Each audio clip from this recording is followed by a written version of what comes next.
वक्रतुंड महाकाय सूर्यकोटि समप्रभ निर्विघ्नं कुरु मे देव सर्वकार्येषु सर्वदा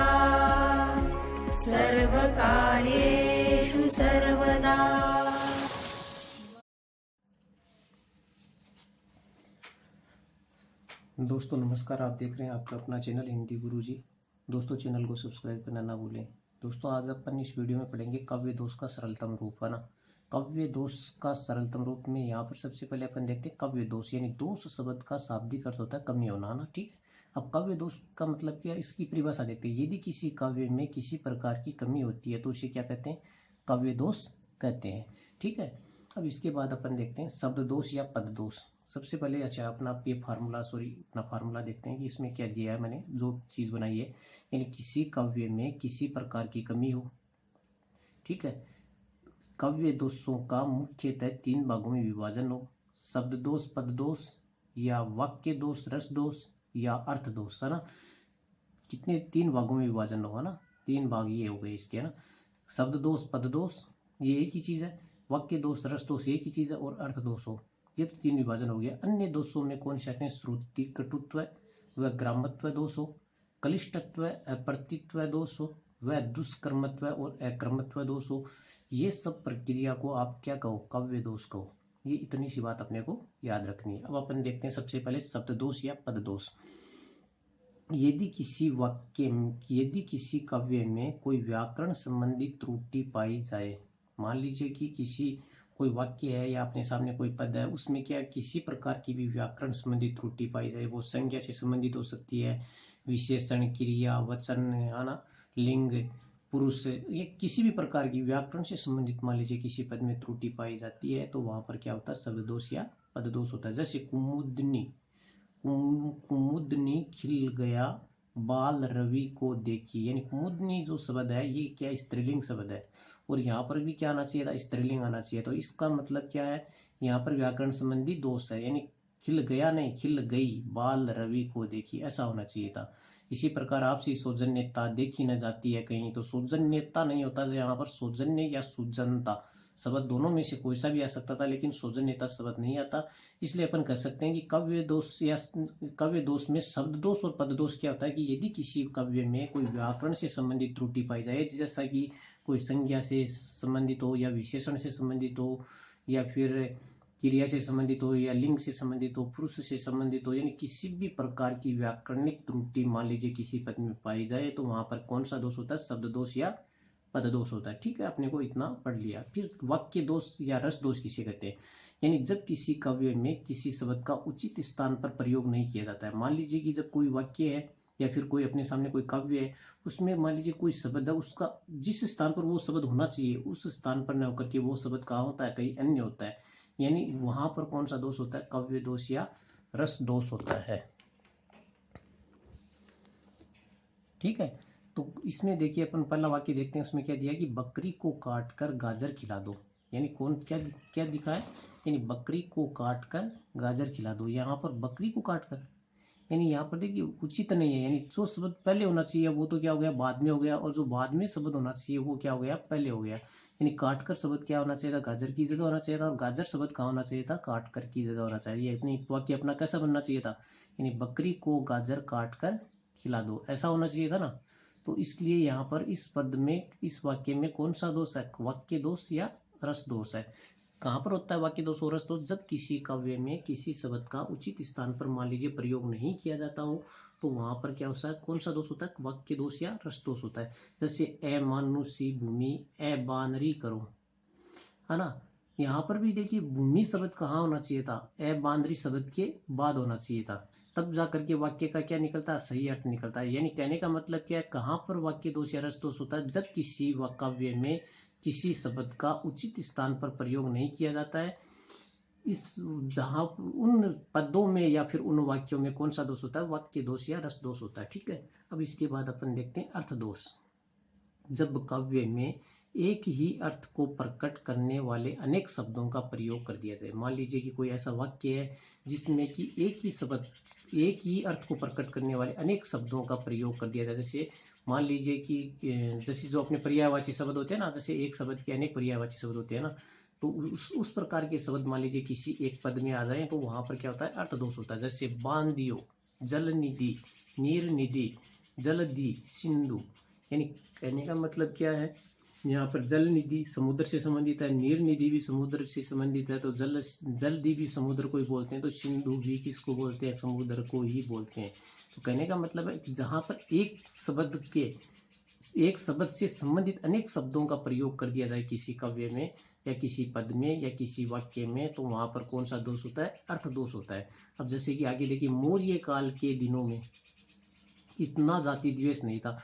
यहाँ पर इतना भी कर सकते थे, मौर्य काल के दिनों में, ऐसा थोड़ी है। मौर्य काल में के दिनों में यहाँ नहीं होना चाहिए था, यहाँ क्या होना चाहिए था, मौर्य काल में इतना जाति द्वेष नहीं था, ऐसा भी बोल सकते हैं। या फिर अपन ऐसा भी बोल सकते हैं कि मौर्य काल के दिनों में इतना जाति द्वेष नहीं था, ऐसा नहीं बोल सकते। के दिनों में नहीं, दिनों में, मौर्य काल दिनों में इतना जाति द्वेष नहीं था। या फिर मौर्य काल में इतना जाति द्वेष नहीं था, ऐसा भी बोल सकते हैं। कहने का मतलब है एक ही अर्थ को प्रकट करने वाले अनेक शब्दों का जहां पर अनावश्यक शब्दों का भी बोल सकते हैं, या फिर अनेक शब्दों का प्रयोग किसी वाक्य में कर दिया जाए, तो वहां पर कौन सा दोष होता है जी, अर्थ दोष होता है। ठीक है। अब इसके बाद में जो अन्य दोष होते हैं जो दोषों के अंतर्गत, वो कौन कौन से होते हैं। देखिए, सबसे पहले अपन ने श्रुति कटुत्व दोष, यानी श्रुति कटुत्व दोष क्या होता है, जो शब्द सुनने में कठोर हो। ठीक है, यानी अपने को सुनने, श्रुति यानी सुनना, और कटुत्व यानी कड़वा ना, यानी जो सुनने में कठोर लगे, ऐसे जो शब्द हो, जहां पर यानी जो शब्द सुनने में कठोर हो, वो क्या कहलाते हैं, श्रुति कटुत्व दोष कहलाते हैं। जैसे पहचान के लिए मान लीजिए किसी वाक्य काव्य में मूर्धन्य वर्ण या संयुक्ताक्षरों का प्रयोग हो। सबसे पहले तो अपन ये चीज देख लेंगे कि मूर्धन्य वर्ण कौन से होते हैं, है ना।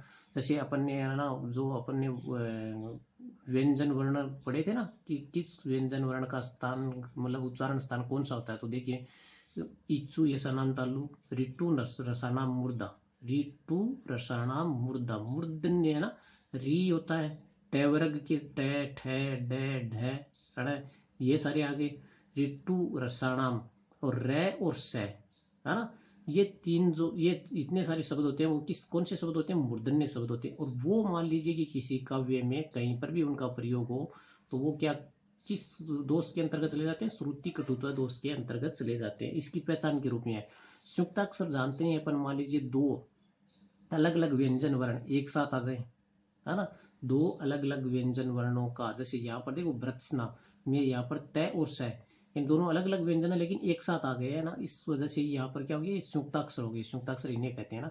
ठीक है, अब ये अपने को समझ में आ गया कि संयुक्ताक्षर किसे कहते हैं, मूर्धन्य किसे कहते हैं। अब अगर मान लीजिए किसी पद में या किसी काव्य में या किसी वाक्य में मान लीजिए कि इन संयुक्ताक्षरों का, मूर्धन्य वर्णों का, या फिर सुनने में कठोर शब्दों का अगर मान लीजिए अपने को कहीं वर्णन मिले, तो वहां पर कौन सा दोष होता है, श्रुति कटुत्व दोष होता है। जैसे कि भृत्सना से भीत हो वह बाल चुप तब हो गया, यहाँ पर देखिए कौन सा आ गया, संयुक्ताक्षर आ गया, इस वजह से कौन सा दोष है, यहाँ पर श्रुति कटुत्व दोष है। यहाँ पर देखिए दूसरा जो कटर कटर तंडुल चबात हरी हंसी हंसी के, कटर कटर, यानी यहाँ पर ट वर्ग आ गया ना, ट ट अण आ गया, ड आ गया ना, तो ये किस में आते हैं, मूर्धन्य वर्णों में आते हैं। इस वजह से यहाँ पर कौन सा दोष हो गया, श्रुति कटुत्व दोष हो गया। अब देखिए दूसरा जो श्रुति कटुत्व दोष है, उसके बाद में दूसरा दोष होता है अपना ग्रामत्व दोष। ग्रामत्व दोष किसे कहते हैं, ये देखिए, काव्य में ग्राम यानी ग्राम की भाषा का प्रयोग हो। ग्राम यानी गांव को बोलते हैं, तो गांव की भाषा यानी आम बोलचाल में गांव में अपन जिन शब्दों का प्रयोग करते हैं, वो मान लीजिए वही शब्द मान लीजिए किसी काव्य में या किसी पद में या किसी वाक्य में प्रयोग कर दिए जाएं, तो वहां पर कौन सा दोष होता है, ग्रामत्व दोष होता है। जैसे मुंड पर मुकुट धरे सोहत है गोपाल, मुंड अपन सिर को बोलते हैं ना, अपन आम बोलचाल की भाषा में अपन क्या बोलते हैं, मुंड बोलते हैं, किसको, सिर को बोलते हैं। और हिंदी में अपन सिर को क्या बोलते हैं, शीश बोलते हैं ना, शीश बोलते हैं। और यहाँ पर अपन ने क्या बोल दिया, शीश शब्द का आम बोलचाल की भाषा का शब्द यूज में ले लिया इस काव्य में, तो इसमें कौन सा दोष हो गया, ग्रामत्व दोष हो गया। ठीक है, इसी प्रकार का मान लीजिए किसी वाक्य में, किसी काव्य में, या फिर किसी पद में, या फिर किसी वाक्य में इन मान लीजिए जो गांव की भाषा के शब्दों का मान लीजिए वहीं कहीं पे प्रयोग हो जाए तो वहां पर कौन सा दोष होता है? ग्रामत्व दोष होता है। अब देखिए ग्रामत्व दोष के बाद अपन पढ़ते हैं क्लिष्टत्व दोष। क्लिष्टत्व दोष क्या होता है कि काव्य में ऐसे शब्दों का प्रयोग हो कि एक सामान्य पाठक तो क्या बड़े से बड़ा विद्वान भी अर्थ ग्रहण ना कर सके। मान लीजिए कि कोई अपने सामने कोई ऐसा पद या फिर ऐसा कोई वाक्य हो, अपन उसको पढ़े तो क्या अपन तो क्या अपने से बड़ा भी कोई विद्वान यानी बड़े से बड़ा विद्वान भी उस वाक्य का या उस पद का अर्थ ग्रहण न कर सके, तो वहां पर कौन सा होता है? क्लिष्टत्व दोष होता है। जैसे अजा सहेली तासु रिपु ता जननी भरतार। अजा किसको बोलते हैं? बकरी को बोलते हैं।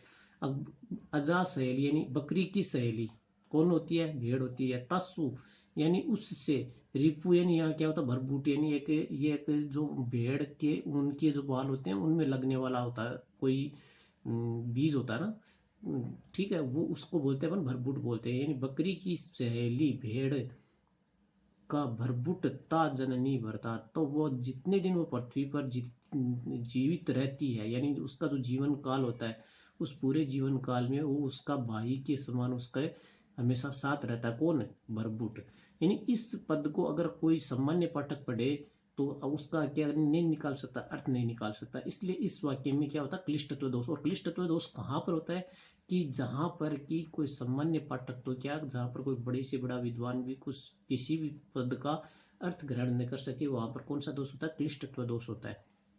क्लिष्टत्व दोष पढ़ने के बाद अपन पढ़ते हैं अप्रतीत्व दोष। यानी काव्य में ऐसे शब्दों का प्रयोग हो जिनका लोक व्यवहार में कुछ और अर्थ होता हो परंतु कवि कुछ और ही अर्थ में उसका प्रयोग कर दे। मान लीजिए कि लोक व्यवहार में यानी सामान्य व्यवहार में तो उन शब्दों का कुछ अलग ही अर्थ होता है, लेकिन कवि उस शब्द का कुछ और ही अर्थ ग्रहण कर लेता है, तो वहां पर क्या कौन सा दोष होता है? अप्रतीत्व दोष होता है। तो देखिए यहाँ पर उदाहरण में विस्मय यह गोदावरी, विस्मय यह गोदावरी अमृतन को फल देत। यानी विस्मय यानी विष अपन बोलते हैं किसको? लोक व्यवहार में जहर को बोलते हैं।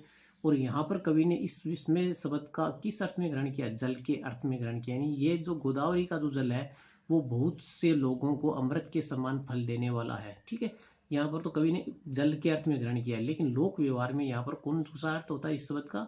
जहर अर्थ होता है। तो ऐसे जो पद या अपने पास ऐसे जो वाक्य होते हैं उसमें कौन सा दोष होता है? अप्रतीत्व दोष होता है। ठीक है, अब अपन अप्रतीत्व दोष के बाद में अपन कौन सा दोष पढ़ते हैं? दुष्कर्मत्व दोष पढ़ते हैं। यानी जहां पर जो कथन, दुष्कर्मत्व दोष किसे कहते हैं? जहां पर जो कथन पहले कहना चाहिए वह तो बाद में कहा जाता है, और जो बाद में कहा जाता है वो कहाँ बोल दिया जाता है? पहले बोल दिया जाता है। यानी कहने का मतलब है यानी जो चीज पहले बोलनी चाहिए वो तो बाद में बोली जाती है, और जो चीज बाद में बोलनी चाहिए वो पहले बोल दी जाती है। वहां पर कौन सा दोष होता है? दुष्कर्मत्व दोष होता है। जैसे नृप भोख दीजिए अथवा मत गजेंद्र। यानी नृप भो कह है दीजिए अथवा मत गजेंद्र। यानी पहले यहाँ पर पहले क्या मांगना चाहिए था? हाथी मांगना चाहिए था, लेकिन बाद में घोड़ा मांगना चाहिए था। लेकिन यहाँ पर पहले की राजा से क्या मांगा गया है? घोड़ा पहले है, यानी घोड़ा पहले मांगा गया है, और गजेंद्र मत गजेंद्र यानी यानी हाथी को बाद में मांगा गया है। तो यहाँ पर कौन सा दोष हो गया? दुष्कर्म तो दोष हो गया। पैसे दे दो 5 नहीं तो 10 ही दे दो। यानी पहले 10 मांगने चाहिए, 5 बाद में मांगने चाहिए ना, 5 नहीं।